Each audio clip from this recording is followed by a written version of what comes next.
من الشيطان الرجيم.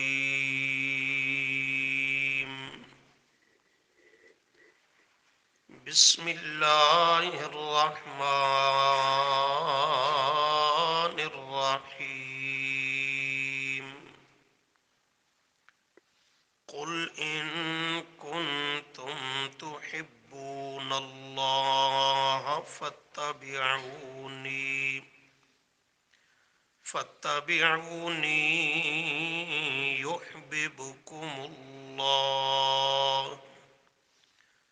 يحببكم الله ويغفر لكم ذنوبكم والله غفور رحيم. صدق الله العظيم. اللهم صل على محمد وعلى آل محمد كما صليت على إبراهيم وعلى آل إبراهيم إنك حميد مجيد. اللهم بارك على محمد وعلى آل محمد كما باركت على إبراهيم وعلى آل إبراهيم إنك حميد مجيد. استغفر الله لا حول ولا قوة إلا بالله. گزشتہ سبق میں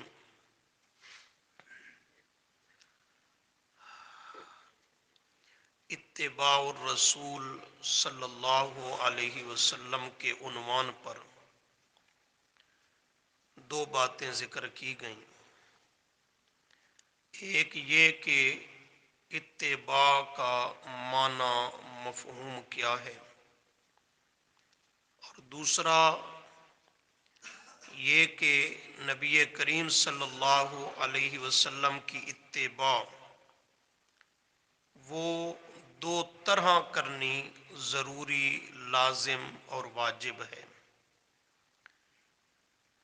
ایک وہ اتباع کہ جو نبی کریم صلی اللہ علیہ وسلم سے بحیثیت سنت کے ثابت ہے، اس کا کرنا، اس کو اپنانا اور اختیار کرنا، یہ بھی اتباع الرسول ہے. اور جو نبی کریم صلی اللہ علیہ وسلم نے نہیں کیا، اس کا نہ کرنا، اس سے بچ کر زندگی بسر کرنا، یہ بھی نبی کریم صلی اللہ علیہ وسلم کی اتباع ہے. فعلہ و ترکہ سنت، جس کو کیا آپ نے اس کا کرنا سنت ہے، جس کو نہیں کیا اس کا نہ کرنا بھی سنت ہے.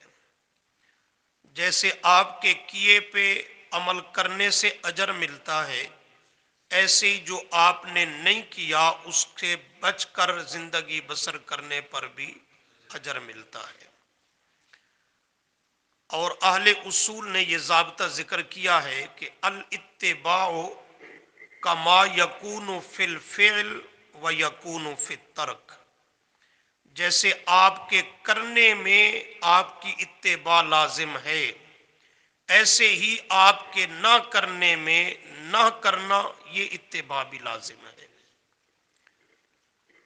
یہ دو باتیں سمجھ لینے کے بعد یہ نتیجہ آسان ہو گیا کہ جو اہل بدعت ہیں، بدعات رسومات کرنے والے، تو ان سے یہ بات پوچھی جائے کہ آج معاشرہ میں خوشی کے موقع پر، غمی کے موقع پر، مخصوص مہینوں کے مخصوص ایام میں جو تم بدعات کرتے ہو، آیا ان کا کوئی ثبوت اور پروف نبی کریم صلی اللہ علیہ وسلم سے موجود ہے یا نہیں؟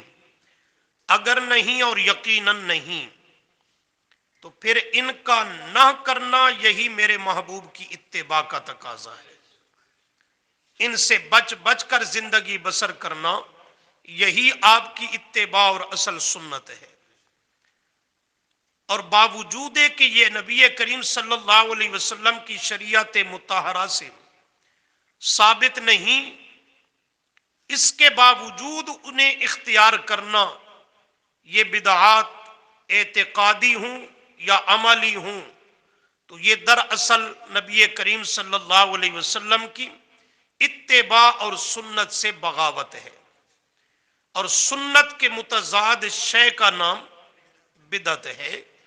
تو اسی اتباع پیغمبر کے عنوان سے تمام بدعات کا رد واضح ہے کہ امت کو اپنے محبوب پیغمبر کی اتباع کا حکم ہے۔ بدعت کرنے والا پیارے پیغمبر کی اتباع میں نہیں، وہ آپ کی اتباع کے مد مقابل بدعات پہ ہے، اور نبی کریم صلی اللہ علیہ وسلم کی اس اتباع کو چھوڑنے والا دنیا و آخرت میں خسارے اور نقصان میں ہے۔ اس کے بعد اس آیت کا ذرا شان نزول سمجھ لیں۔ قل ان کنتم تحبون اللہ، جب مشرکین عرب کو روکا گیا اور منع کیا گیا کہ لات، منات، عزا، ہبل، حضرت ابراہیم، اسماعیل، حضرت عیسیٰ، عزیر، بی بی مریم وغیرہ، ان کی پوجا عبادت مت کرو، ان کو معبودیت کا درجہ نہ دو، تو آگے سے کہنے لگے کہ ما نعبدہم الا حبا للہ۔ یہ مفسرین کا اس آیت پہ شان نزول کے طور پہ جملہ ہے۔ ما نعبدہم الا حبا للہ لیقربونا الی اللہ زلفی۔ ہم ان ہستیوں کی جو پوجا اور عبادت کرتے ہیں، سور و پکار کرتے ہیں، سجدے، رکوع، طواف، چکر پھیرے لگاتے ہیں، ان کے نام کی نظریں نیازیں دیتے ہیں، تو ہمارا یہ سب کچھ کرنے کا مقصد اللہ کی محبت کو حاصل کرنا ہے۔ اللہ کو راضی اور خوش کرنا مقصد ہے۔ اللہ کو راضی اور اس کی محبت کے حصول کے لیے ہم یہ سب کچھ کر رہے ہیں، تو اس کے رد پر اللہ نے اس آیت کو نازل فرمایا کہ مشرکین عرب، یہودیوں اور عیسائیوں، تم جو اللہ کے علاوہ اوروں کی پوجا اور عبادت کرتے ہو کہ یہ اس کی نیک و کار ہستیاں ہیں، محبوب، مقرب، لاڈلے ہیں، ہم ان کی پوجا اور عبادت کریں گے تو اللہ ہم پہ راضی ہو جائے گا، خوش ہو جائے گا۔ فرمایا اللہ کی رضا اور اس کی محبت اور خوشنودی کو حاصل کرنے کا یہ ذریعہ نہیں، یہ تو شرک ہے، اللہ کے غضب کو دعوت دینا ہے۔ اگر واقعی تم اللہ کی محبت کو حاصل کرنا چاہتے ہو، اس سے محبت کرنا چاہتے ہو، تو یہ راہیں نہیں ہیں اللہ کی محبت کو حاصل کرنے کی۔ آؤ میں اللہ نازل کرتا ہوں، میرا پیغمبر تمہیں بیان کر کے سناتا ہے کہ اللہ کے ساتھ محبت کرنی ہے تو اس کا راستہ اور طریقہ کیا ہے۔ اس پر یہ آیت نازل ہوئی اور فرمایا قل، کرو مانا، فرما دیجئے، ان کنتم، اگر ہو تم، تحبون اللہ، محبت کرتے کس سے؟ اللہ سے۔ اگر واقعی تمہارا یہ دعویٰ صحیح ہے کہ ہم یہ سب کچھ کر رہے ہیں اللہ کی محبت کے لیے، اللہ کو راضی اور خوش کرنے کے لیے، ان کنتم تحبون اللہ، اگر واقعی تم اللہ کی محبت کو حاصل کرنا چاہتے ہو، اللہ کے ساتھ محبت کرنا چاہتے ہو، تو اس کا طریقہ ہے فاتبعونی، فاتبعونی، اس کا ایک ہی راستہ ہے کہ میں اللہ کے نبی کی ہی اتباع اور پیروی کرو، میری ہی اتباع کرو۔ میری بعثت کے بعد اس کے علاوہ اور کوئی راستہ نہیں اللہ کی محبت کو حاصل کرنے کا اور اللہ سے سچی محبت کرنے کا، کہ میں اللہ کے محبوب کی اتباع اور پیروی کی جائے۔ تو ان کنتم تحبون اللہ، شان نزول میں اگرچہ مشرکین عرب اور یہود و نصارہ ہیں، لیکن قرآن آفاقی کتاب ہے، صرف انہی کے ساتھ بند اور خاص نہیں ہے، یہ پوری انسانیت کو درس اور دعوت فکر دے رہی ہے۔ ان کنتم تحبون اللہ، اگر تم اللہ کے ساتھ محبت کرنا چاہتے ہو، اس کے محبت کو حاصل کرنا چاہتے ہو، اس کی رضا اور خوشنودی کے طلبگار ہو، تو اس کا ایک ہی راستہ ہے، فاتبعونی، میں اللہ کے آخر الزماں پیغمبر کی اتباع کروں۔ اس کے سوا اس کی رضا اور خوشنودی کے حصول کا کوئی راستہ نہیں ہے۔ اللہ کی محبت کا اس سے ہٹ کر اور کوئی راستہ نہیں ہے۔ ان کنتم تحبون اللہ، وگرنہ وہ بھی کہتے کیا تھے، ما نعبدہم الا حبا للہ۔ آج کا مشرک بھی یہی کہتا ہے۔ اس سے پوچھو یہ فلاں بابوں کو، دادوں کو، بابوں کو، پیروں فقیروں کو، قبر مزار کی کیوں پوجا کرتا ہے؟ اللہ والے ہیں، اللہ کے نیک ہیں، اس کی جوہدیاں کرنے والے ہیں، تو ان کی پوجا کرنے سے مقصد اللہ کا قرب اور اس کی رضا حاصل کرنا ہے اور اللہ کے ساتھ محبت کرنا ہے، یہی کہتے ہیں نا۔ یہودی اور عیسائی بھی یہی کہتے تھے، مشرکین مکہ بھی یہی کہتے تھے، اور آج کے مشرک کا بھی طریقہ اور واردات یہی ہے۔ تو فرمایا اس دور کے لوگوں کو بھی کہا گیا اور آج بھی کہ اللہ کی محبت اس کا ذریعہ فاتبعونی، میں اللہ کے محبوب صلی اللہ علیہ وسلم کی اتباع اور پیروی کرو، تو نتیجہ کیا نکلے گا؟ یحببکم اللہ، اللہ تم سے محبت کرے گا، ویغفر لکم ذنوبکم، اور وہ تمہارے گناہوں کو بخش دے گا، واللہ غفور الرحیم، اور اللہ بہت بخشنے والا، بہت ہی رحمت نازل کرنے والا ہے۔ اس پر چند باتیں سمجھنی ضروری ہیں۔ فرمایا فاتبعونی، میری کیا کرو؟ اتباع کرو۔ ذرا ذہن حاضر رکھنا، لفظ دو ہیں، ایک ہے اتباع، ایک ہے اطاعت۔ یہ دونوں لفظ قرآن پاک میں بکثرت آتے ہیں، تو ان کے درمیان فرق ہے، یہ دونوں ایک چیز نہیں ہے۔ الفرق بین الاتباع والاطاعہ، فرق ہے اتباع اور اطاعت میں۔ پر کیا فرق ہے؟ مختصراً یہ سمجھیے کہ اطاعت یہ فی القول ہوتی ہے، قول میں جو آدمی زبان سے بات کہتا ہے، حکم دیتا ہے، آرڈر دیتا ہے، اس کا ماننا، اس کا نام اطاعت ہے۔ اس کا نام کیا ہے؟ اطاعت۔ تو اطاعت کا تعلق فعل سے نہیں، فعل سے اور عمل سے نہیں، اس کا تعلق قول سے ہے، زبان سے ہے، حکم سے ہے، آرڈر سے ہے۔ تو زبان کی بات، زبان کا قول، حکم اور آرڈر کو ماننا، اس کا نام اطاعت ہے۔ تو اطاعت یہ فی القول ہوتی ہے، قول میں، حکم میں، بات میں ہوتی ہے۔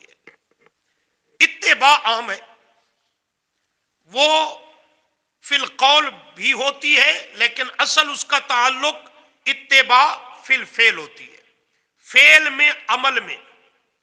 آسان ہو جائے گا، تھوڑی سی توجہ رکھیں۔ فعل میں اصل اتباع ہوتی ہے، ایک کام ہم نے کر کے دکھایا، اس ہمارے کیے ہوئے کام کو دیکھ کر کوئی اس کی نقل اتارتا ہے، اس کے مطابق عمل کرتا ہے، تو یہ اتباع ہوگی۔ آپ کا کسی نے حکم مانا، اس نے آپ کی اطاعت کی، اور آپ کے کیے ہوئے کام کو دیکھ کر، آپ کے عمل کو دیکھ کر اس کو کسی نے دہرایا، اس کی نقل اتاری، اس کے مطابق عمل کیا، تو اس کا نام اتباع بنے گی۔ تو اطاعت قول میں ہوتی ہے اور اتباع فعل میں ہوتی ہے، عمل میں ہوتی ہے۔ یوں سمجھیے، اتباع کے لیے پہلے نقشہ نمونہ ہونا ضروری ہے، وگرنہ اتباع ہو نہیں سکتی۔ پہلے نقشہ اور نمونہ ہونا اس کے لیے ضروری ہے، اور اطاعت کے لیے کوئی نقشہ اور نمونہ نہیں ہوا کرتا، یہ تو بائی آرڈر ہے، حکم دیا، آرڈر دیا، اس کو مان لینا، بس اس کا نام اطاعت ہوگی۔ لیکن اتباع کے لیے اول نمونے کا ہونا ضروری ہے، نقشے کا ہونا ضروری ہے کہ وہ عمل کرنے والا اس کے مطابق کرے گا، تو یہ کیا بنے گی؟ اتباع بنے گی۔ قرآن کریم کا مطالعہ کریں، اللہ کے لیے جہاں بھی بات آئے گی تو اطیعوا، اطاعت کی بات آئے گی۔ کیا بات آئے گی؟ اطیعوا، اللہ کی اطاعت کرو، اس لیے کہ اللہ کچھ کام کر کے عمل کر کے دکھاتا نہیں، وہ حکم دیتا ہے۔ یہ پورے قرآن کے 30 پارے اس کا کلام ہے، اس کا قول ہے، اقوال ہے، فرامین ہے، احکام ہے، حکم دیتا ہے، یوں کرو، یوں کرو، یوں کرو، یہ نہ کرو، یہ نہ کرو، امر نہی، امر نہی۔ تو اللہ کے لیے لفظ اتباع کا نہیں آئے گا، قرآن کریم میں کس کا لفظ آئے گا؟ اطاعت کا، اللہ حکم دیتا ہے۔ لیکن نبی علیہ السلام کے لیے، صحابہ کرام رضی اللہ عنہم کے لیے لفظ اطاعت کا بھی آئے گا، لیکن زیادہ لفظ کون سا آئے گا؟ اتباع کا۔ کیوں؟ اس لیے کہ اللہ جو حکم دیتا ہے اس کا عملی نمونہ اللہ کا پیغمبر پیش کرتا ہے۔ اللہ نے حکم دیا اقیم الصلاۃ، نماز قائم کرو، اب اس کی عملی شکل کیا ہے؟ قیام کیسے کرنا ہے، رکوع کیسے کرنا ہے، سجدہ کیسے کرنا ہے، اتحیات میں کیسے بیٹھنا ہے، رکعتیں کتنی پڑھنی ہیں، ان کے پڑھنے کی، یہ پوری جو ایک نماز کی عملی شکل ہے، یہ پیارا پیغمبر تمہیں بتلائے گا، پڑھ کے نماز دکھائے گا۔ تو اس پر عمل کرنا یہ پیارے پیغمبر صلی اللہ علیہ وسلم کی اتباع بنے گی۔ اللہ نے حکم دیا اقیم الصلاۃ، یہ حکم ہے نماز پڑھو، اب اس کے لیے نقشہ ہونا ضروری ہے، حیت اور شکل کا ہونا ضروری ہے، عملی تصویر کا ہونا ضروری ہے، وہ نبی علیہ السلام پیش کریں گے۔ تو نماز پڑھنے والا اللہ کی اطاعت کر رہا ہے، پیارے پیغمبر کی اتباع کر رہا ہے۔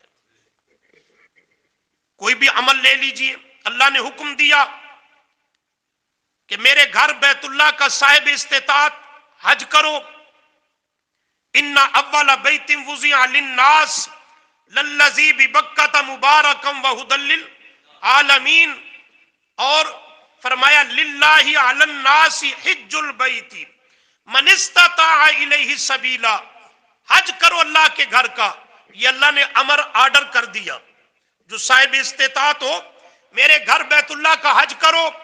اب اس کو مان کر حج کرنا صاحب استطاعت آدمی کا، یہ اللہ کی کیا بنے گی؟ اللہ کی کیا بنے گی؟ اطاعت بنے گی۔ جا کے بول، اللہ کی کیا بنے گی؟ اطاعت بنے گی، اس کا حکم مانا۔ اب وہ حج کیسے کرنا ہے، اس کے احکام کیا ہیں، ارکان کیا ہیں، مناسک کیا ہیں، تو یہ پورا عملی تصویر، نمونہ، نقشہ نبی کریم صلی اللہ علیہ وسلم اپنے عمل سے پیش کریں گے۔ امتیوں کو حج کر کے دکھایا، اس کی عملی تصویر پیش کی، تو اس پر عمل کرنا یہ نبی علیہ السلام کی اتباع بنتی جائے گی۔ اسی طرح زکوٰۃ ہے، آتوا الزکاۃ کا حکم دیا، زکوٰۃ ادا کرو۔ اب سال میں کتنی مرتبہ ادا کرنی ہے، کتنے نصاب پر زکوٰۃ فرض ہوگی، کس کو دینی ہے، کتنے فیصد دینی ہے، یہ تمام تر اس عمل کی جو حیت اور شکل ہے یہ پیارا پیغمبر تمہیں بتلائے گا۔ تو اطیعوا، اطاعت کا تعلق اللہ کے لیے جب بھی آئے گا تو اطاعت کا لفظ آئے گا، اتباع کا نہیں آئے گا۔ نبی علیہ السلام کے لیے، صحابہ کرام رضی اللہ عنہم کے لیے لفظ کیا آتا رہے گا؟ اطاعت کا بھی آئے گا، اطاعت کا بھی آئے گا، اطیعوا اللہ و اطیعوا الرسول، کیونکہ اللہ کا رسول حکمن بھی امت کو کہتا ہے کہ یہ عمل کرو، یہ تمہارے لیے دین ہے، لیکن عمل کر کے بھی دکھلاتا ہے۔ تو اس عمل پر عمل کرنا، اس کے مطابق عمل کرنا، یہ کیا بنے گی؟ اتباع بنے گی۔ یہ کیا بنے گی؟ فاتبعونی، یہاں بھی فرمایا نبی علیہ السلام کو کہ آپ فرما دیجئے اللہ سے محبت کرنا چاہتے ہو تو میری کیا کرو؟ میری اتباع کرو، میری۔ اسی لفظ سے یہ بات سمجھ آ گئی، جب اتباع کا حکم دیا کہ میں اللہ کے نبی کی اتباع کرو، تو عرض کر چکا ہوں اتباع تب ہوگی کہ پہلے نقشہ موجود ہوگا، کوئی نہ کوئی نمونہ موجود ہوگا۔ جب فتبعونی کا حکم دیا میری اتباع کرو تو اسی سے واضح ہو گیا کہ اس پر کوئی نہ کوئی پہلے سے نقشہ اور نمونہ موجود ہے، اور وہ موجود یقیناً ہے۔ لقد کان لکم فی رسول اللہ اسوۃ حسنہ، البتہ تحقیق تمہارے لیے بہترین نمونہ ہے، اسوہ حسنہ بہترین نمونہ ہے، فی رسول اللہ اے فی حیات رسول اللہ، نبی علیہ السلام کی پوری زندگی، آپ صلی اللہ علیہ وسلم کی حیات طیبہ، آپ کا طرز زندگی، سیرت، سنت، اسوہ حسنہ بہترین نمونہ، وہ تمہارے لیے پہلے نقشے کے طور پر موجود ہے۔ فتبعونی، اب اسی نقشے کے مطابق عمل کرتے آؤ، اسی کے مطابق زندگی بسر کرتے آؤ، تو یہی تمہیں جنت تک پہنچائے گی۔ اگر اس نقشے سے ادھر ادھر بھٹک گئے تو سمجھو کہ جنت کی راہ سے بھٹک گئے۔ نقشے کے مطابق عمل کرو گے تو پیارے پیغمبر کی اتباع کے مطابق عمل ہوگا، وہ اللہ کے ہاں قابل قبول ہوگا۔ نقشے سے ہٹ کر عمل کیا، نقشے سے ہٹ کر زندگی کو اختیار کیا تو وہ مردود ہے، مقبول ہو سکتی نہیں۔ مقبول وہی عقیدہ، وہی عمل، وہی طریقہ اور طرز ہے جو آپ کے نقشے اور اتباع کے عین مطابق ہو۔ ہمارا بھی دستور ہے، کوئی کوٹھی مکان بنگلہ بنانا چاہتا ہے تو پہلے کیا بنواتے ہو؟ اس کا نقشہ بنواتے ہو، نقشہ نویس سے نقشہ تیار کرواتے ہو، اور پھر وہ معمار کے، کاریگر کے حوالے کرتے ہو، ٹھیکیدار کے، کہ اس نقشے کے مطابق، ان خطوط کے مطابق آپ نے یہ ہمارا بلڈنگ، مکان، کوٹھی، بنگلہ وغیرہ یہ تیار کرنا ہے۔ اگر اس کے مطابق تیار کرے تو پھر تو درست ہے، نقشے کے عین مطابق، اور اگر اس سے ہٹا کر ادھر ادھر دیواریں ٹیڑھی کر دے تو اسے کوئی بھی صاحب عقل تسلیم نہیں کرے گا، اسے قبول نہیں کرے گا، اسے اس کا صلہ اجرت مزدوری دینے کی بجائے الٹا تاوان اور جرمانہ بھگتنا ہوگا کہ تو نے سارا میرا نقصان کر دیا۔ نقشے سے ہٹ کر اس کا کام ہم نے قبول کرنے کو تیار، تو اللہ نے تو آمنہ کے لال کا نقشہ پیش کیا ہے، یوں خوشی گزارنی ہے، یوں غم نبھانا ہے، یوں سفر ہے، یوں حضر ہے، یوں معاملات ہیں، یوں اخلاقیات ہیں، یوں تجارت ہے، معیشت ہے، معاشرت ہے، یوں حقوق العباد ہے، حقوق اللہ ہے، یوں فلاں ہے، فلاں ہے، فلاں ہے۔ یہ پورا آئیڈیل نقشہ، نمونہ نبی علیہ السلام کی طرز زندگی اور اسوہ حسنہ موجود ہے۔ اللہ بھی تب ہماری زندگی کو بامقصد کہیں گے، تب اس کے عمل کی اللہ کے ہاں قدر و قیمت ہوگی، جب اللہ کے دیے ہوئے پیارے پیغمبر کی سیرت کے عین نقشے کے مطابق ہوگا، عین نقشے کے مطابق ہوگا۔ اگر اللہ کے دیے ہوئے نقشے سے ہٹ کر عمل کرے گا تو وہی عمل مردود بھی ہے اور بدعت بھی ہے، وہی عمل مردود بھی ہے اور بدعت بھی ہے کہ آپ صلی اللہ علیہ وسلم کی اتباع سے ہٹ کر وہ کر رہا ہے تو وہ اللہ کے ہاں قابل قبول نہیں ہوگا۔ فتبعونی، پس میری ہی اتباع کرو، نتیجہ کیا ہوگا؟ یحببکم اللہ، اللہ تم سے کیا کرے گا؟ اللہ کی محبت کا کیا مطلب؟ مخلوق والی محبت اللہ نہیں کرتا، اللہ کی محبت مخلوق والی محبت کی طرح نہیں ہے۔ اکثر واعظین اور بالخصوص نعت خوان حضرات وہ اشعار میں غلو اس قدر کرتے ہیں کہ اللہ کی محبت کو مخلوق کی محبت پہ جوڑ دکھاتے ہیں، کہ جیسے ہم ایک دوسرے سے، اپنے پیاروں سے، قریبی رشتہ داروں سے محبت کرتے ہیں، اللہ بھی معاذ اللہ اپنے نبیوں ولیوں سے کوئی اس طرح کی محبت کرتا ہے۔ یاد رکھیں، اللہ اس طرح اپنے پیاروں سے پیار اور محبت نہیں کرتا جس طرح مخلوق ہم اپنے پیاروں سے پیار اور اپنے عزیزوں سے محبت کرتے ہیں۔ ہم تو ان کی پیار میں، محبت میں مجبور ہو جاتے ہیں کہ وہ اگر کچھ منوانا چاہیں تو نہ چاہتے ہوئے بھی ان سے تعلق ہے، ان سے پیار ہے، محبت ہے، ماننے کو مجبور ہو جاتے ہیں۔ اللہ اپنے پیاروں سے یوں محبت نہیں کرتا، وہ اپنی شان کے مطابق کرتا ہے۔ یہیں سے تو دھوکہ لگا ان مشرکین اور مبتدعین اہل بدعت کو کہ انہوں نے کہا اللہ اپنے نبیوں سے، ولیوں سے، پیاروں سے محبت کرتا ہے، یقیناً کرتا ہے، اور ساری کائنات مخلوقات سے بڑھ کر اللہ کو امام الانبیاء صلی اللہ علیہ وسلم سے محبت ہے، حتیٰ کہ بیت اللہ سے، بیت المعمور سے، سدرۃ المنتہا سے، جنت سے، اپنے عرش سے بھی بڑھ کر اللہ کو محبت ہے، اور اللہ کی محبت کا محور اور کوئی مرکزی شخصیت ہے تو وہ آمنہ کا لال ہے صلی اللہ علیہ وسلم۔ لیکن کون سی محبت؟ مخلوق والی۔ یہیں سے دھوکہ لگا اس نادان کو، اس نے اللہ کی محبت کو مخلوق جیسی محبت سمجھا، اس پہ قیاس کیا اور اس کے مناسب اس کو سمجھا، تب تو کہتا ہے اللہ اپنے پیاروں سے، لاڈلوں سے، مقربین سے، نبیوں ولیوں سے محبت کرتا ہے، لہذا یہ جو چاہیں اللہ سے منوا لیتے ہیں، اللہ ان کی بات کو موڑتا اور رد۔ یہ اس نے اپنے معاشرے پر اور اپنی مخلوق والی محبتوں پر اللہ کی محبت کو قیاس کر دیا، حالانکہ مخلوق کا معاملہ جدا ہے، خالق کا معاملہ جدا ہے۔ یحببکم اللہ، وہ تم سے کیا کرے گا؟ اب خود قرآن نے جملہ دیا، وہ تم سے محبت کرے گا، کیا معنی اس کا؟ وَيَغْفِرْ لَكُمْ، یعنی وہ تمہارے لیے بخش دے گا، ذنوبکم، تمہارے گناہوں کو۔ یہاں قرآن نے اللہ کی محبت کا کیا معیار ذکر کیا؟ اللہ تم سے محبت کرے گا، کیا مطلب؟ اللہ تمہارے گناہوں کو بخش دے گا۔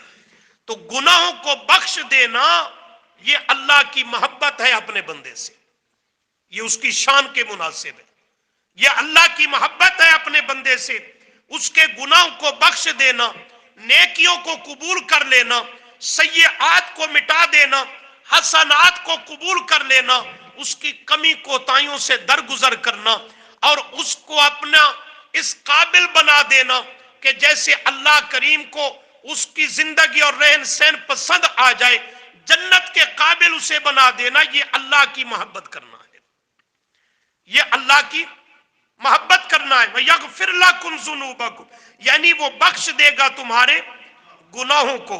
سبحان اللہ۔ آپ نے غور کیا، فرمایا فَاتَّبِعُونِی، میری کیا کرو؟ ذرا نتیجے کو سمجھے، میری اتباع کرو۔ نتیجہ کیا ہوگا؟ اللہ تمہیں اپنا محبوب بنا لے گا، تمہارے گناہوں کو بخش دے گا۔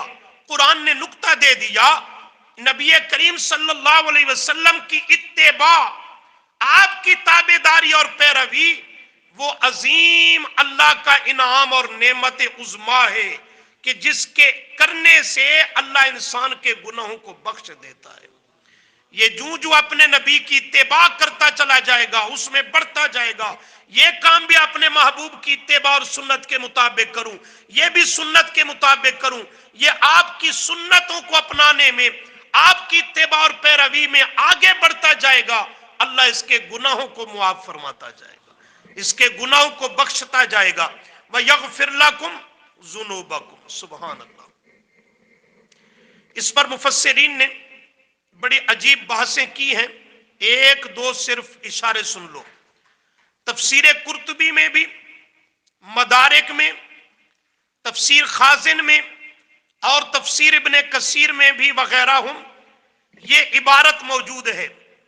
فرماتے ہیں فَمَنِ ادَّعَا مَحَبَّةً، سنیے گا ذرا جملہ مفسرین کا، فَمَنِ ادَّعَا مَحَبَّةً، جو آدمی دعویٰ کرے مجھے اللہ سے محبت ہے، اللہ کے رسول صلی اللہ علیہ وسلم سے مجھے محبت ہے، زبان سے یہ دعویٰ کرے میں عاشق رسول ہوں، محب پیغمبر ہوں، اللہ سے محبت کرنے والا ہوں، اللہ رسول سے مجھے محبت ہے، لیکن فرمایا وَخَالَفَ سُنَّةَ رسول اللہ صلی اللہ علیہ وسلم، لیکن اس کی عملی زندگی، اس کا کردار، خوشی غمی، وَفَخَالَفَ سُنَّةَ رسول اللہ، وہ رسول کریم صلی اللہ علیہ وسلم کی سنت کے خلاف گزر رہی ہو۔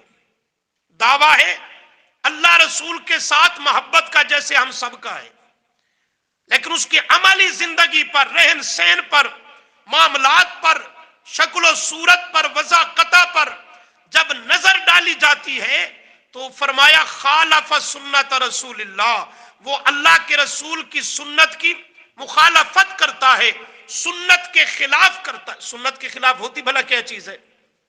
کیا چیز ہوتی ہے؟ بدعت۔ دعویٰ محبت کا اللہ کے رسول سے، اللہ سے، لیکن خالف سنت رسول اللہ، عمل خلاف کرتا ہے اللہ کے نبی کی سنت کے، خوشی سنت کے خلاف، شادی بیاہ سنت کے خلاف، غمی سنت کے خلاف۔ خلاف تو کس بات پر پھر گزاری؟ بدعات پر، کرتا سنت کے خلاف ہے، لیکن دعویٰ محبتاً، اللہ رسول سے محبت کا، مفسرین فرماتے ہیں فَهُوَ كَذَّابٌ، فَهُوَ كَذَّابٌ۔ جب ایسے شخص کو یا کسی گروہ اور طبقے کو دیکھو اللہ رسول سے محبت کا دعویٰ، سنی کہلاتا ہے، عشق رسول کے نعرے لگاتا ہے، اللہ کے محبوب سے محبت کے دعوے کرتا ہے، لیکن عملی طور پر خالف سنت رسول اللہ، اللہ کے رسول کی سنت کے خلاف کرتا ہے، فرمایا فَهُوَ كَذَّابٌ، وہ بہت بڑا اس دعوے میں جھوٹا ہے، وہ اس دعوے میں بہت بڑا کذاب، جھوٹا ہے کہ اللہ رسول سے محبت کا دعویٰ اور عملی حالت دیکھو تو کل بدعات پہ کھڑا ہے، ہندوانہ رسومات پہ کھڑا ہے، مغربی تہذیب اور کلچر کو اپنانے کا خوگر بن چکا ہے۔ تو یہ اللہ رسول سے محبت کا دعویٰ کس منہ سے کرتا ہے؟ فَهُوَ كَذَّابٌ، یہ بہت بڑا جھوٹا ہے، بڑا کذاب ہے۔ اور آگے فرماتے ہیں اسے ہم اپنی طرف سے نہیں کہتے، بلکہ کتاب اللہ یکذبہ، خود اللہ کی کتاب اس کو جھوٹا کہہ رہی ہے۔ کیوں؟ کہ سچا محب تو وہ ہوگا ان کنتم تحبون اللہ فاتبعونی، اگر تم واقعی اللہ سے محبت کرنے کے دعویٰ میں سچے ہو اور محبت کرنا چاہتے ہو تو اس کا معیار فاتبعونی، میں اللہ کے نبی کی کیا کرنی ہوگی؟ اتباع کرنی ہوگی، تابعداری کرنی ہوگی، میری سیرت اور سنت کے مطابق چل کر آنا ہوگا۔ اب یہ کرتا سنت کے خلاف ہے، دعویٰ اللہ رسول سے محبت کا کرتا ہے، تو خود قرآن بتلا رہا ہے فَهُوَ كَذَّابٌ، وہ بہت بڑا جھوٹا ہے، اس کے دعوے میں کوئی صداقت اور سچائی ہمیں غور کر لینی چاہیے۔ کہیں ہم تو اس کی زد میں نہیں آ رہے؟ دعویٰ تو سب کلمہ پڑھنے والوں کا اجمی ہے نا، کلمہ پڑھنا کیا مشکل ہے؟ کون سا کوئی رقم خرچ کرنی پڑتی ہے یا زور لگانا پڑتا ہے؟ رٹے رٹائے الفاظ ہیں، وہ تو پڑھنے آسان ہے۔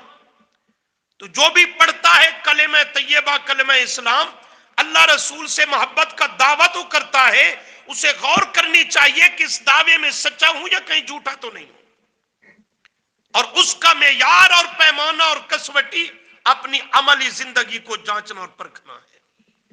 اپنی خلوت ہے یا جلوت ہے، سفر ہے یا حضر ہے، معاملات ہیں یا اخلاقیات ہیں، عقائد ہیں یا اس کی عملی زندگی کا معاملہ ہے، اسے جانچنا چاہیے کہ میں کس حد تک اللہ کے محبوب کی سنت کے مطابق زندگی بسر کر رہا ہوں۔ لیکن ہمارے ہاں صرف زبان تک دعوے اور نعرہ بازی تک گزارا ہے۔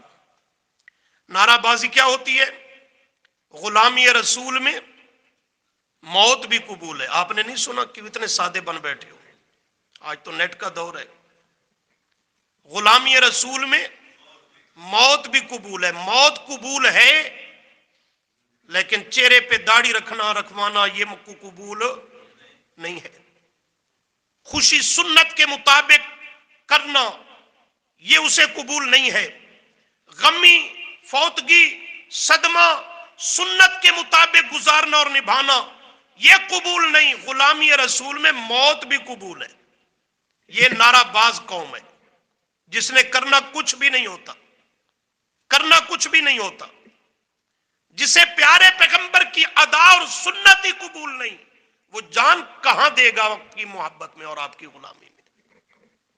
تو فرمایا جو دعویٰ کرے فمن ادعا محبتن، اللہ رسول سے محبت کا، لیکن وخالف سنت رسول اللہ، اللہ کے رسول صلی اللہ علیہ وسلم کی سنت کی مخالفت کرے، فرمایا فہو کذاب، بہت بڑا جھوٹا ہے، اور یہ بہت بڑا جھوٹا اسے فرماتے ہیں کتاب اللہ یکذبہ، اللہ کی کتاب اس کو جھوٹا بتلا رہی ہے، جھوٹا کہہ رہی ہے، کیونکہ سچ کا معیار یہ بتلایا، جو اللہ سے سچی محبت کرتا ہے معیار یہ ہے فاتبعونی، وہ میں آمنہ کے لال کی اتباع اور پیروی کرے گا صلی اللہ علیہ وسلم۔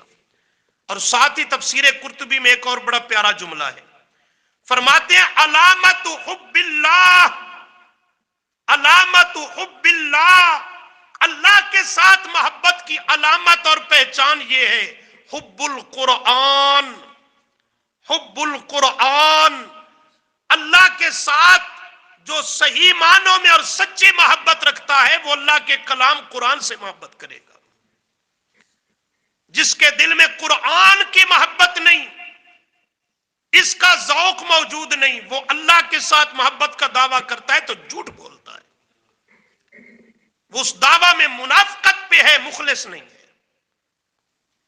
اگر اللہ سے محبت کرتا ہے، واقعتاً کرتا ہے، تو علامت حب اللہ، اللہ کی محبت کی علامت اور پہچان حب القرآن، وہ اس کے قرآن سے محبت کرنا ہے۔ مگر نہ اللہ تو نظر کوئی نہیں آتا، اللہ تو نظر نہیں آتا، جو اس کی محبوب ہستی اور ذات ہے وہ تو نظر نہیں آتی، تو اللہ سے محبت کرنے کا اس کے سوا راستہ ہی کوئی نہیں کہ اس کے قرآن، اس کے کلام سے محبت کی جائے، اس کے علاوہ اللہ سے محبت کا کوئی راستہ نہیں ہے، اللہ کے قرآن سے محبت کی جائے۔ اور فرماتے ہیں وعلامت حب النبی، نبی کریم صلی اللہ علیہ وسلم کی محبت اور حب پیغمبر کی علامت اور پہچان یہ ہے کہ حب السنہ، وہ اس کی سنت سے محبت اور پیار کرنے والا ہوگا۔ جسے نبی علیہ السلام کی سنت سے پیار اور محبت نہیں، سنت کو نہیں اپناتا، وہ میرے نبی سے محبت کا دعویٰ کرتا ہے، عشق کا دعویٰ کرتا ہے، عقیدت مندی کا دعویٰ کرتا ہے، تو اس دعویٰ میں جھوٹا ہے، وہ غلط بیانی کر رہا ہے۔ ویسے بھی دیکھیے یہ دنیا کی مجازی اور جھوٹی محبتیں ہوتی ہیں، تو جس کسی کو دوسرے سے محبت ہو جائے تو وہ اپنے محبوب کے نقش قدم پر چلتا ہے، چلتا ہے نہیں چلتا، اس کی اداؤں کو دہراتا ہے، اس جیسا لباس، اس جیسی چال ڈھال، اس جیسی وضاقت، اس جیسا رہن سہن، اس کی اداؤں کو دہراتا ہے اور اس کی نقل اتارتا ہے۔ کیوں؟ اس کو جب وہ ہستی، وہ شخصیت، وہ فرد محبوب ہے تو اس کی ادائیں بھی پیاری لگتی ہیں، اس کی ادائیں بھی محبوب لگتی ہیں۔ جب اللہ کے محبوب صلی اللہ علیہ وسلم سے محبت کا دعویٰ ہے تو پھر آپ کی ادائیں، سیرت، سنت بھی کیا ہونی چاہیے؟ محبوب ہونی چاہیے، پھر اس سے بھی پیار اور محبت ہونی چاہیے۔ تو فرمایا اللہ کے ساتھ محبت کی علامت قرآن سے محبت کرنا ہے، اور اللہ کے محبوب صلی اللہ علیہ وسلم سے محبت کی علامت آپ کی سنت سے محبت کرنا ہے۔ اور حدیث پاک میں بھی یہی ہے، آپ نے فرمایا من احیاء سنتی، دوسری میں ہے من احب سنتی، تیسری کے الفاظ ہیں من اطاعنی، جس نے میری سنت کا احیاء اور اسے زندہ کیا، بحال اور جاری کیا معاشرے میں، جس نے میری اطاعت کی، میری سنت سے محبت کی، فقد احبانی، یہی ہے میں اللہ کے نبی سے سچی محبت کرنے والا۔ میں یار خود بتلا دیا، میرا محب، میرا عاشق وہ ہے جو میری سنتوں پر عمل کرتا ہے، میری سنتوں کا احیاء اور اجرا اور اس کو قائم کرتا ہے۔ تو فرمایا فقد احبانی، دراصل وہی میں اللہ کے نبی کا سچا محب اور میرا وفادار ہے۔ ومن احبانی، اور جو اس طرح کی سچی محبت میرے سے کرے گا، کان معی فی الجنہ، قیامت کے دن میری معیت اور سنگت میں میرے اکٹھے جنت میں داخل ہوگا۔ اللہ ہم سب کو نصیب فرمائے، عمل کی توفیق عطا فرمائے۔